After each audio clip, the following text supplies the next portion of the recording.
Assalamualaikum warahmatullahi wabarakatuh. Alhamdulillah wassalatu wassalamu ala rasulillah nabiyina Muhammad wa ala alihi wa sahbihi wa mawalah, amma ba'. Puji syukur senantiasa kita panjatkan kehadiran Allah Subhanahu wa taala. Selawat dan salam kita sanjungkan kehadiran Nabi besar Muhammad sallallahu alaihi wasallam. Jamaah Al-Haramain yang dimuliakan Allah, insyaallah pada kesempatan ini kita akan mengambil bab yang kelima di kitab Riyadhus Shalihin karangan Imam An-Nawawi yang membahas tentang muraqabatullah. Kalau dengan bahasa kita itu adalah merasa diawasi oleh Allah Subhanahu wa taala. Muraqabatullah ini sangat penting dimiliki oleh setiap muslim. Karena ketika seseorang merasa diawasi oleh Allah Subhanahu wa taala, maka itu akan lurus dalam setiap perbuatannya, akan lurus dalam setiap ucapannya, dan juga akan tulus dalam setiap gerak-gerik yang ada dalam hatinya. Karena kenapa? Karena apapun yang diperbuat, apapun yang diucap, dan apapun yang terbetik dalam hatinya itu akan dilihat langsung oleh Allah Subhanahu wa taala. Maka jamaah Al-Haramain yang dimuliakan Allah Subhanahu wa taala, apa manfaatnya merasa ada muraqabatullah dalam diri kita? Di antara manfaat yang didapatkan ketika kita merasa diawasi oleh Allah Subhanahu wa taala adalah kita tidak berani bermaksiat kepada Allah Subhanahu wa taala. Karena setiap kita ingin bermaksiat kepada Allah Subhanahu wa taala, kita merasa diawasi oleh Allah Subhanahu wa taala dan kita takut kepada azab Allah Subhanahu wa taala, dan ini merupakan ciri-ciri orang yang bertakwa. Dalam surat Al-Baqarah Allah menceritakan tentang ciri-ciri orang yang bertakwa. Yang pertama adalah yu'minuna bil ghaibi. Orang-orang yang bertakwa itu beriman kepada perkara yang gaib. Lalu apa perkara yang gaib? Kita beriman kepada Allah sekalipun kita belum pernah melihat bagaimana bentuk Allah. Kita beriman kepada malaikat Allah sekalipun kita belum pernah melihat malaikat Allah, dan ini semuanya adalah perkara yang gaib. Kita beriman kepada hari kiamat karena kita belum pernah melihat bagaimana huru-hara hari kiamat. Kita beriman kepada adanya surga dan kita beriman kepada adanya neraka. Ini semua adalah beriman kepada perkara yang gaib. Maka orang-orang yang bertakwa, yang beriman kepada perkara yang gaib, dia itu akan merasa diawasi oleh Allah Subhanahu wa taala. Coba bayangkan misalnya ketika seseorang itu berada dalam kamarnya, dia merasa aman dari pandangan manusia. Lalu kemudian ketika dia merasa aman dari pandangan manusia, mulailah dia berani bermaksiat kepada Allah seolah-olah tidak ada yang mengawasinya. Padahal Allah yang melihatnya. Ada malaikat raqib dan atid di sebelah kiri dan sebelah kanan yang siap sedia mencatat apapun yang dikerjakannya. Ketika seandainya tengah malam buta, tidak ada mata manusia yang tertuju kepadanya, dia bangun malam, sholat malam, lalu kemudian berzikir dan berdoa, ada malaikat raqib yang mencatat kebaikan untuknya. Atau ketika tengah malam tidak ada mata yang tertuju kepadanya, dia berada dalam kamarnya, dia merasa aman dari pandangan manusia, lalu kemudian dia berani bermaksiat kepada Allah Subhanahu wa taala, maka juga ada malaikat atid yang siap mencatat apapun keburukan yang dikerjakannya. Maka di antara ciri orang yang bertakwa itu beriman kepada perkara yang gaib. Ketika imannya benar-benar kepada malaikat, dia tidak berani bermaksiat kepada Allah. Ketika benar imannya kepada Allah, dia pun tidak berani bermaksiat kepada Allah. Kenapa? Karena dia merasa diawasi oleh Allah Subhanahu wa taala. Jemaah yang dimuliakan Allah, inilah bentuk kasih sayang Allah kepada kita. Allah tahu kita bermaksiat kepadanya sekalipun kita berada dalam satu ruangan yang sangat gelap sekalipun. Tapi Allah tidak lantas menyetop oksigen kepada kita. Allah masih mengirim oksigen dari sela-sela pintu, dari sela-sela jendela kepada hamba yang bermaksiat kepada Allah. Seolah-olah Allah ingin mengatakan, wahai hambaku, sekalipun engkau bermaksiat kepadaku, aku masih memberikan kesempatan untukmu dengan cara aku kirim oksigen ke kamarmu supaya engkau masih terus bisa bernafas. Allah kasih kesempatan kepada kita untuk bertobat kepada Allah Subhanahu wa taala. Ini di antara bentuk kasih sayang Allah kepada kita. Jamaah Al-Haramain yang dimuliakan Allah, maka sikap muraqabatullah, merasa diawasi oleh Allah, ini akan membuat kita tidak berani bermaksiat kepada Allah. Maka kalau hilang perasaan muraqabatullah dalam diri kita ini yang sangat bahaya. Kenapa? Karena banyak hari ini kita melihat orang dalam khalayak ramai, dia itu berperilaku seolah-olah waliullah, seolah-olah dia itu adalah waliullah, dengan pakaiannya yang bagus, dengan tutur katanya yang sopan, dan dengan perbuatannya yang baik-baik juga. Kenapa? Karena ternyata yang dia lakukan itu adalah bukan untuk berharap ridha dari Allah, tapi berharap pujian dari manusia. Maka bedanya ketika dia berada dalam kesendirian, ketika tidak merasa diawasi oleh Allah, mulailah dia bermaksiat kepada Allah Subhanahu wa taala. Wal'iyadzubillah, ini kita mohon perlindungan kepada Allah. Karena kenapa?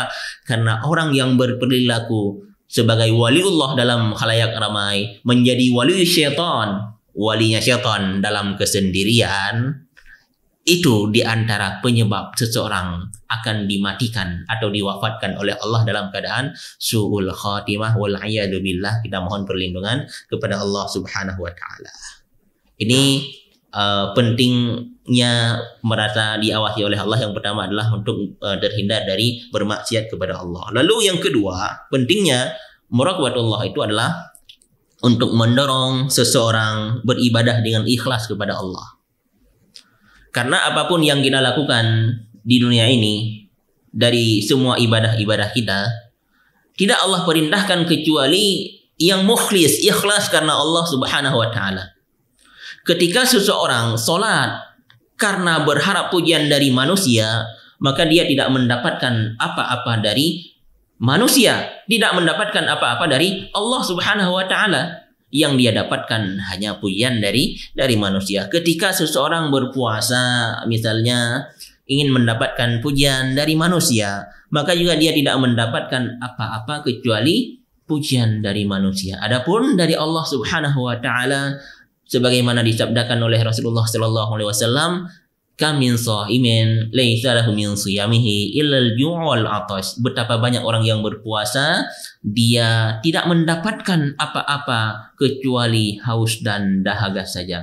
Maka jemaah yang dimuliakan Allah, pentingnya muraqabatullah yang pertama adalah untuk terhindar atau untuk menghindari dari maksiat kepada Allah Subhanahu wa taala, dan yang kedua supaya kita merasa ikhlas ketika beribadah kepada Allah Subhanahu wa taala. Maka setiap kita merasa diawasi oleh Allah ketika kita mengucapkan takbir Allahu Akbar, maka coba bayangkan seandainya Allah yang melihat kita mengucapkan namanya dengan nama yang agung, Allahu Akbar. Allah itulah pemilik langit dan pemilik bumi, Rabb yang telah menciptakan kita, Rabb yang telah memberikan rezeki kepada kita, Rabb yang telah mengatur seluruh lini kehidupan kita. Kita mengucapkan namanya dengan perasaan bahwa kita seolah-olah sedang dipandang oleh Allah Subhanahu wa taala. Maka ketika itulah lahir khusyuknya dalam ibadah kita. Pasti kita akan mengucapkan Allahu Akbar dengan sebaik-baiknya. Karena yang kita panggil adalah bukan presiden, bukan menteri. Yang kita sebut namanya adalah pemilik dunia yang mengatur seluruhnya. Jamaah Al-Haramain yang dimuliakan Allah Subhanahu wa taala. Dalam kitab Riyadhus Shalihin, Imam An-Nawawi mencantumkan banyak sekali hadis-hadis yang menjelaskan tentang muraqabatullah, merasa diawasi oleh Allah. Yang pertama beliau mencatat adalah surat Asy-Syura ayat 218 dan 219, alladzi yaraka hina taqum, yang melihat engkau ketika engkau berdiri untuk salat. Artinya semua gerak-gerik salat kita akan diawasi oleh Allah Subhanahu wa taala. Wa taqallubaka fis sajidin, dan perubahan gerakan badanmu di antara orang-orang yang sujud. Jangan jauh-jauh jamaah Al-Haramain yang dimuliakan Allah. ketika kita salam dalam sholat, coba seandainya di sebelah kanan kita itu ada Rasulullah Sallallahu Alaihi Wasallam. Ketika kita salam menoleh ke kanan, kira-kira bagaimana salam kita? Yang mana di sebelah kanan kita itu ada Rasulullah Sallallahu Alaihi Wasallam. Pasti kita akan memberikan salam terbaik kita. Maka merasa diawasi ini adalah sangat penting. Lalu kemudian Imam An-Nawawi mencantumkan satu hadis yang diriwayatkan dari Ibnu Umar, dari Umar bin Al-Khattab radhiyallahu anhu. Beliau mengatakan, "Bainama nahnu julusun 'inda Rasulillah sallallahu alaihi wasallam zata yaumin." Ketika kami sedang duduk bersama Rasulullah sallallahu alaihi wasallam pada suatu hari, ittala 'alaina rajulun syadidu bayadhis thiyab. Lalu tiba-tiba muncul seorang lelaki yang pakaiannya sangat putih. Syadidu sawadi sya'ri, yang rambutnya sangat hitam. La yura alaihi asarus safar, yang tidak kelihatan pada laki-laki tersebut bekas-bekas perjalanan. Artinya bajunya sangat putih, rambutnya sangat hitam dan tidak ada bekas-bekas perjalanan, seolah-olah baru siap mandi kalau istilah kita hari ini. Akan tetapi wala ya'rifuhu minna ahadun, tidak ada yang mengenal di antara kami siapa laki-laki tersebut.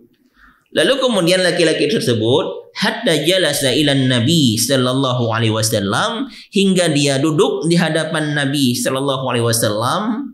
Fa asnada rukbatayhi la rukbatayhi. Lalu laki-laki ini menyandarkan lututnya ke lutut Nabi sallallahu alaihi wasallam, wa wada'a kaffaihi ala fakhidaihi. Lalu kemudian dia meletakkan kedua tangannya atas pahanya. Ini dijelaskan oleh para ulama, beginilah adab ketika seseorang ingin menuntut ilmu kepada seorang guru. Duduk yang sopan dengan postur yang siap untuk menerima apapun yang disampaikan oleh seorang guru. Lalu apa yang dilakukan oleh laki-laki tersebut? Waqala, dia berkata, "Ya Muhammad, wahai Muhammad, akhbirni 'anil Islam." Kabarkan kepadaku tentang Islam. Apa itu Islam? Faqala Rasulullah sallallahu alaihi wasallam. Lalu kemudian Rasulullah sallallahu alaihi wasallam berkata, "Al-Islamu an tashhada alla ilaha illallah."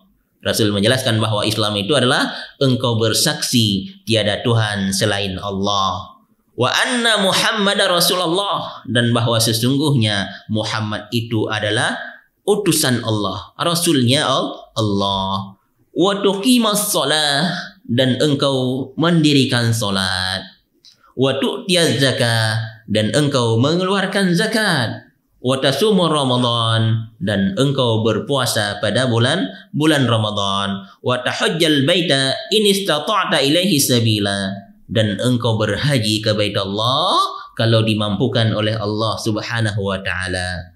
Qala sadaqta. Lalu kemudian laki-laki tadi mengatakan, sadaqta, engkau benar. Fa'ajibna lahu yas'aluhu wa yusaddiquhu. Lalu Umar radhiyallahu anhu mengatakan, maka kami takjub, kaget. Ini laki-laki bertanya kepada Nabi sallallahu alaihi wasallam setelah Nabi memberi jawaban yang sangat lengkap.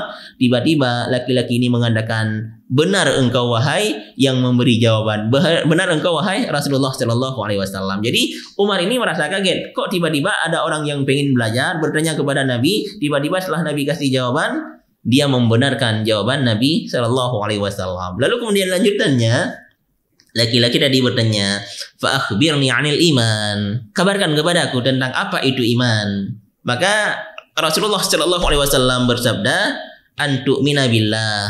Iman itu adalah engkau beriman kepada Allah, wa malaikatihi, dan engkau beriman kepada malaikatnya Allah, wa kutubihi, dan engkau beriman kepada kitab-kitabnya Allah, wa rusulihi, dan engkau beriman kepada rasul-rasulnya Allah, wal yaumil akhir, dan engkau beriman kepada hari akhirat, wa tu'mina bil qadari khairihi wa syarrihi, dan engkau beriman kepada qadar yang baik dan qadar yang buruk. Lalu kemudian laki-laki tadi mengatakan, sadaqta, engkau benar wahai Muhammad.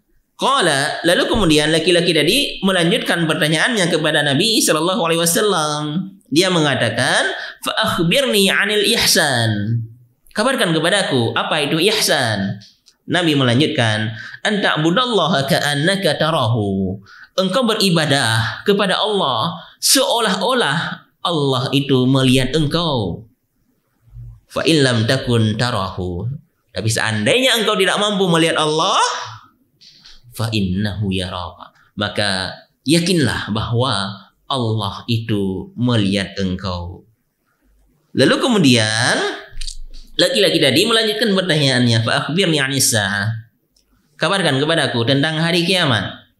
Qala mal mas'ulu anha bi'alama minas sa'il. Lalu Nabi sallallahu alaihi wasallam mengatakan bahwa yang bertanya lebih paham daripada orang yang ditanyakan. Maksudnya bahwa laki-laki tadi itu lebih paham kapan akan terjadi kiamat. Lalu kemudian laki-laki tadi kembali bertanya, fa akhbirni 'an imaratiha. Kalau begitu, kabarkan kepadaku tentang tanda-tanda hari kiamat. Qala, Nabi sallallahu alaihi wasallam bersabda, antalidal amatu rabbataha, bahwa seseorang budak itu akan melahir tuannya. Seorang budak itu akan melahir tuannya. Di antara tanda kiamat disebutkan dalam hadis ini bahwa seorang budak melahirkan tuannya. Bagaimana ini bisa terjadi? Para ulama itu berbeda penafsiran tentang seorang budak melahirkan tuannya. Bagaimana ini budak melahirkan tuannya? Yang pertama, tafsir yang pertama bahwa disebutkan oleh ulama nanti di akhir zaman itu akan banyak sekali lahir anak-anak durhaka yang mana dia itu sudah tidak hormat, tidak lagi respect kepada orang tuanya. Seolah-olah dia memperlakukan orang tuanya sebagai budaknya. Dan terjadi hari ini ketika orang tua yang kaya, maka semua keinginan anaknya akan dipenuhi oleh orang tua yang kaya. Dengan handphonenya, dengan kendaraannya, dan lain sebagainya. Engkau pingin iPhone berapa? Diberikan orang tua. Engkau pingin mobil apa? Diberikan orang tua. Engkau pingin pakaian merek apa? Dibelikan oleh orang tua. Semua keinginan anak bila orang tuanya kaya akan dipenuhi oleh orang anak. Tapi ada juga kejadian yang sebaliknya, ketika ternyata yang kaya itu adalah anaknya yang miskin orang tuanya, maka ketika itulah orang tuanya yang menjadi budak untuk anaknya. Di mana posisi orang tua? Di dapur rumah anaknya. Yang ngurus dapur anaknya adalah orang tua, gara-gara anaknya lebih kaya dari orang tuanya. Jamaah yang dimuliakan Allah, kita mohon perlindungan kepada Allah Subhanahu wa taala. Mudah-mudahan kita tidak termasuk anak yang durhaka. Karena anak yang durhaka disebutkan dalam hadis ini adalah di antara tanda-tanda hari kiamat yang dimana seorang budak itu melahirkan tuannya. Mudah-mudahan kita itu bukan tuan untuk orang tua kita. Kita harus berbakti kepada orang tua kita. Karena kenapa? Karena pintu surga yang paling dekat yang ada di dunia adalah orang tua kita masing-masing. Dan ketika orang tua mengangkat tangannya ke langit berdoa kepada Allah Subhanahu wa taala, itu tidak ada hijab antara doa dan Allah Subhanahu wa taala. Berbaktilah kepada orang tua, mudah-mudahan kita tidak menjadi anak yang durhaka kepada orang tua. Lalu kemudian Rasulullah sallallahu alaihi wasallam kembali melanjutkan tentang tanda-tanda kiamat. Beliau mengatakan, wa antaral jufatal uratal alata ri'asya yatatawaluna fil bunyan. Di antara tanda-tanda kiamat berikutnya adalah ada orang yang sangat miskin, tidak ada pakaian, bahkan tidak ada alas kaki. Lalu kemudian mereka berlomba-lomba untuk bertinggi-tinggi dalam bangunan, bermegah-megah dalam bangunan. Ini di antara tanda-tanda kiamat. Summa talaqa qala bisamaliya summa qala li ya Umar. Lalu kemudian Nabi sallallahu alaihi wasallam berkata kepada Umar, "Ya Umar, wahai Umar, atadrina manis sa'il?" Wahai Umar, apakah engkau kenal siapa yang bertanya tadi? Lalu kemudian Umar mengatakan, "Qultu Allahu wa rasuluhu a'lam." Allah dan Rasulnya lebih tahu. Fa innahu Jibril. Rasulullah mengatakan bahwa sesungguhnya laki-laki tadi adalah Jibril. Atakum yu'allimukum amra dinikum. Jibril datang kepada kalian untuk mengajarkan kepada kalian perkara agama kalian.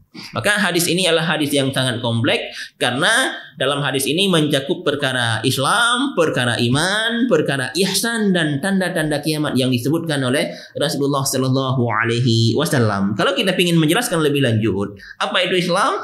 Engkau bersyahadat kepada Allah Subhanahu wa taala dan mengakui dan bersaksi bahwa tiada utusan selain Rasulullah sallallahu alaihi wasallam. Maka ketika ada orang mengucapkan dua kalimat syahadat, maka sekalipun dia belum salat itu sudah dikatakan orang Islam. Lalu rukun Islam berikutnya Rasul melanjutkan bahwa wan tuqimas shalah, engkau mendirikan salat. Kenapa bahasa Al-Quran, bahasa hadis itu mendirikan solat, bukan mengerjakan solat? Wa ta'malus solah. Karena yang diperintahkan oleh Allah Subhanahu wa taala, solat itu didirikan dengan segala syarat-syaratnya, dengan segala rukun-rukunnya. Bukan solat itu sekedar melepaskan kewajiban. Banyak orang hari ini melakukan solat, sujud ruku' tidak ada nilainya kecuali nilai olahraga saja. Karena solat yang betul-betul solat adalah Allah berfirman, Inna sholata tanha 'anil fahsya'i wal munkar. Solat itu dapat mencegah dari perbuatan keji dan perbuatan munkar. Artinya apa? Seandainya solatmu belum mencegah dirimu dari perbuatan keji dan perbuatan munkar, itu perlu dipertanyakan. Ada apa dengan solatmu? Mungkin tata cara bersucinya belum betul, atau mungkin syarat-syarat dan rukun solatnya belum sempurna, atau juga mungkin hati orang yang mendirikan solat itu belum ikhlas karena Allah Subhanahu wa taala. Kayaknya banyak kita lihat orang hari ini yang solatnya buru-buru, yang solatnya tidak khusyuk. Itu kenapa? Itu karena tidak merasa diawasi oleh Allah Subhanahu wa taala. Yang seharusnya seorang mukmin sejati ketika dia sudah melakukan salat, ucapannya terhindar dari ucapan yang keji, perbuatannya terhindar dari perbuatan yang mungkar. Kalau masih melakukan kekejian, mengucap kekejian, berbuat kemungkaran, coba tanya dalam diri kita, ada apa dengan salatku? Di mana salahnya salatku? Karena seharusnya salat seseorang itu dapat mencegah seseorang dari perbuatan keji dan perbuatan mungkar. Lalu kemudian berikutnya Rasulullah SAW melanjutkan adalah wa antutiyaz zakah, mengeluarkan zakat. Ini tidak Allah perintahkan kepada semua orang. Kalau syahadat untuk semua orang yang ingin masuk Islam, kalau salat wajibnya kepada semua orang Islam, bahkan nggak sanggup berdiri solatnya wajib sambil duduk, nggak sanggup sambil duduk dia solatnya sambil berbaring, nggak sanggup sambil berbaring dia diwajibkan solat sambil memberi isyarah dengan matanya. Artinya apa? Tidak ada alasan untuk tidak melakukan solat. Lalu bagaimana dengan zakat? Zakat ini hanya amalan orang-orang kaya. Kepada siapa? Kepada mereka yang telah Allah berikan rezeki, yang mana rezeki mereka adalah mencapai nisab dan mencapai haul. Apa itu nisab? Nisab itu adalah batasan minimal wajib mengeluarkan zakat. Adapun haul, harta yang didapatkan oleh seseorang atau yang ditabung oleh seseorang, itu masanya sudah mencapai waktu setahun baru kemudian dia mengeluarkan zakat. Maka jamaah yang dimuliakan Allah, kalau zakat ini ditegakkan, maka tidak ada yang kelaparan di muka bumi ini. Pernah terjadi pada masa Umar ibn al-Aziz, itu zakatnya, pengelola zakatnya itu keliling kampung untuk menawarkan zakat. Tidak ada lagi yang mau menerima zakat. Apa artinya di sini?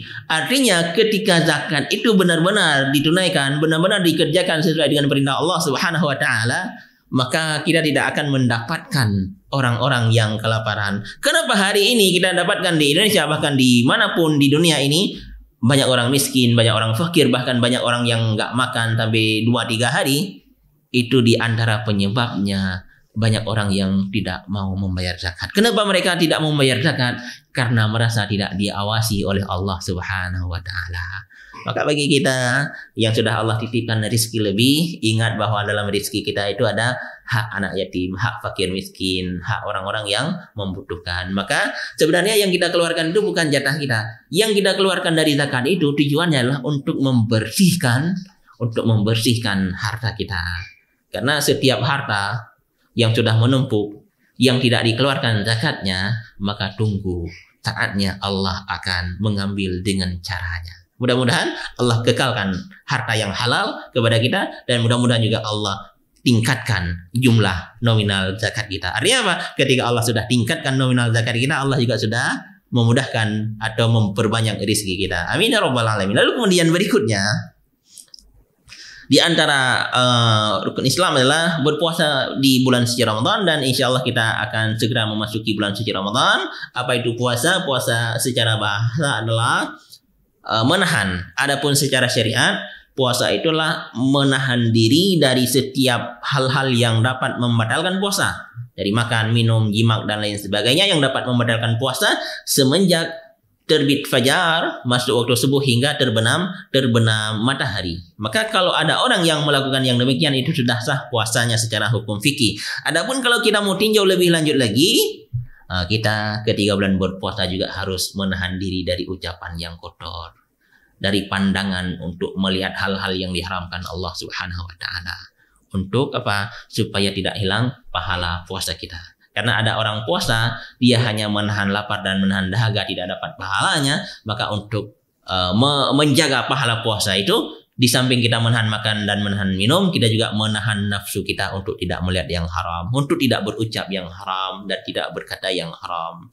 Jamaah al-Haramain yang dimuliakan Allah Subhanahu wa taala. Berikutnya, Rasulullah Shallallahu Alaihi Wasallam juga memerintahkan haji. Nah, ini juga ibadah yang istimewa. Kenapa ibadah yang istimewa? Karena haji ini tidak Allah perintahkan kepada semua. Bahkan di sini disebutkan man istata'ta ilaihi sabila, bagi mereka yang mampu. Maka sebaik doa kami kepada siapapun Anda yang menyaksikan video ini, mudah-mudahan Anda dimampukan oleh Allah Subhanahu wa taala untuk segera memenuhi panggilan Allah ke tanah suci, statusnya sebagai jemaah umroh atau jemaah haji. Artinya apa? Artinya mudah-mudahan Allah mudahkan rezeki, Allah sehatkan badan, Allah panjangkan usia, hingga bisa menempatkan kakinya di tanah suci Makkah dan Madinah Al-Munawwarah. Jemaah yang dimuliakan Allah. Lalu kemudian setelah selesai Rasulullah Sallallahu Alaihi Wasallam menjelaskan perkara Islam, melanjutkan kepada perkara iman. Rasulullah Sallallahu Alaihi Wasallam menjelaskan kepada Jibril bahwa iman itulah beriman kepada Allah yang pertama, bahwa Allah ini sebagai zat yang menciptakan alam, yang mengatur alam, yang memberi rizki kepada seluruh makhluk yang ada di alam ini. Lalu kemudian beriman kepada malaikat Allah. Malaikat Allah ini tidak terlihat secara kasat mata. Maka setiap kita beriman kepada malaikat Allah, kembali lagi ke tadi, kita akan merasa diawasi oleh Allah, merasa diawasi oleh malaikat Allah. Lalu kemudian kita tidak berani bermaksiat kepada Allah Subhanahu wa taala. Wa kutubihi, juga kita wajib beriman kepada kitab-kitabnya Allah. Allah menurunkan 4 kitab ke dunia ini. Yang pertama, Allah menurunkan kitab Taurat kepada Nabi Musa alaihi salam. Lalu kemudian Allah menurunkan kitab Zabur kepada Nabi Daud alaihi salam, menurunkan kitab Al-Quran kepada Nabi Muhammad sallallahu alaihi wasallam. Adapun kitab-kitab sebelum Al-Quran itu statusnya semuanya sudah mansuh. Karena kenapa? Karena kitab-kitab sebelumnya itu sudah dirubah-rubah oleh orang yang tidak bertanggung jawab. Adapun kitab yang masih kekal hari ini adalah Al-Quran yang Allah turunkan kepada Nabi Muhammad sallallahu alaihi wasallam, dan ini merupakan mukjizat yang masih bisa kita saksikan hingga hari ini, bahkan hingga hari kiamat. Makanya di antara mukjizatnya Al-Quran yang wajib kita imani, itu Al-Quran yang ada pada zaman Nabi Muhammad SAW dan Al-Quran yang ada pada zaman kita hari ini, itu tidak ada perbedaannya. Artinya apa?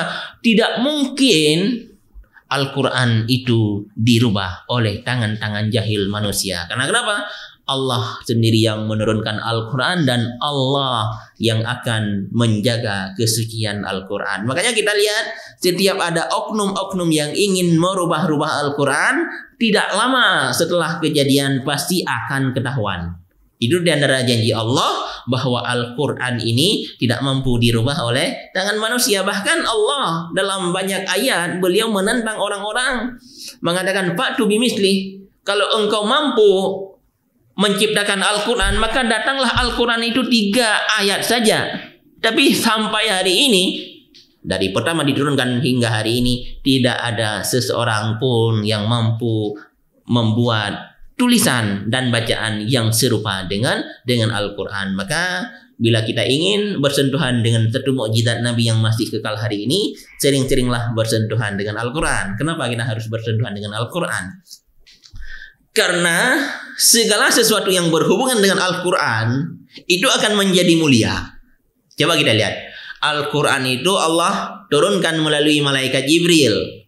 Jadilah malaikat Jibril itu adalah Sayyidul Malaikah, malaikat yang paling mulia atau pemimpinnya para malaikat. Diturunkan untuk siapa? Diturunkan untuk Nabi Muhammad sallallahu alaihi wasallam. Maka jadilah Muhammad itu sebagai Sayyidul Mursalin, pemimpinnya para nabi dan para rasul. Kapan diturunkan Al-Quran? Al-Quran diturunkan pada malam Isra dan Mi'raj. Maka jadilah malam Lailatul Qadar. Al-Quran diturunkan pada malam Lailatul Qadar. Maka jadilah malam Lailatul Qadar itu sebagai malam yang paling mulia di antara sekian malam. Bahkan disebutkan malam Lailatul Qadar itu lebih mulia dari 1000 malam. Lalu di mana Al-Quran itu diturunkan? Al-Quran diturunkan di Mekah dan di Madinah. Kita tahu bahwa dulunya Mekah dan Madinah adalah tempat terjadi angkara murka, tempat hidupnya orang-orang jahiliyah. Tapi hari ini Makkah Madinah dengan cahaya Al-Quran menjadi dua tempat yang paling mulia di muka bumi. Tidak ada tiganya. Tidak ada tiganya. Makkah Madinah mulia gara-gara nurul Al-Quran. Makanya kalau Anda ingin mulia, Nabi mengatakan khairukum man ta'allama al-Qur'ana wa 'allamahu. Sebaik-baik kalian adalah yang belajar Al-Quran dan mempelajari Al-Quran. Lalu kemudian setelah beliau menjelaskan panjang lebar tentang keimanan, Jibril juga bertanya, mal ihsan, apa itu ihsan? Ihsan itu adalah anta budallaha ka'annaka tarahu. Engkau beribadah kepada Allah seolah-olah Allah itu melihat engkau. Coba bayangkan ketika kita sholat, ketika kita baca Al-Quran, ketika kita bangun malam, seolah-olah Allah melihat kita. Ketika kita yakin bahwa Allah melihat kita, apa yang akan kita lakukan? Pasti kita akan meningkatkan kualitas sholat kita dengan lebih khusyuk. Akan kita tingkatkan kualitas bacaan Al-Quran kita dengan lebih khusyuk, dengan mentadabburi maknanya dan seterusnya. Fa'in lam takun tarahu, seandainya engkau tidak melihat Allah ketika engkau beribadah kepada Allah, maka yakinlah fa'innahu yaraka, bahwa sesungguhnya Allah itu melihat engkau, wahai hamba Allah. Jamaah Al-Haramain yang dimuliakan Allah, mudah-mudahan ada manfaatnya apa yang kita sampaikan pada kesempatan kali ini. Mudah-mudahan semua kita ditanamkan dalam diri kita rasa muraqabatullah oleh Allah Subhanahu wa taala, merasa diawasi oleh Allah Subhanahu wa taala, supaya apa? Supaya lurus setiap ucapan kita, supaya tulus setiap hati kita, dan supaya bagus setiap perbuatan kita. Maka ketika itu semua sudah bagus, Allah menjadikan kita hamba-hamba yang bertakwa. Maka hamba yang bertakwa itu tidak ada tempatnya kecuali surga. Allah mengatakan, ketika Allah sudah menciptakan surga yang luasnya, seluas langit dan seluas bumi, Allah katakan, wa'iddat lil muttaqin. Surga ini diciptakan kepada mereka-mereka yang bertakwa. Maka akan menjadi hal yang sangat menyedihkan, hal yang sangat menyakitkan ketika Allah sudah ciptakan surga yang luasnya seluas langit dan seluas bumi, dan ternyata kita tidak kebahagiaan kapling di dalamnya. Maka kalau ingin surga Allah Subhanahu wa taala, tanamkanlah dalam diri kita muraqabatullah, merasa diawasi oleh Allah Subhanahu wa taala, karena perasaan muraqabatullah ini adalah di antara ciri-ciri orang yang bertakwa, dan orang yang bertakwa itu tempatnya di dalam surga. Dan kita semua berharap masuk surga sekeluarga. Amin ya rabbal alamin. Wa sallallahu ala sayyidina Muhammad wa ala alihi wa sahbihi ajma'in. Walhamdulillahi rabbil alamin. Assalamualaikum warahmatullahi wabarakatuh.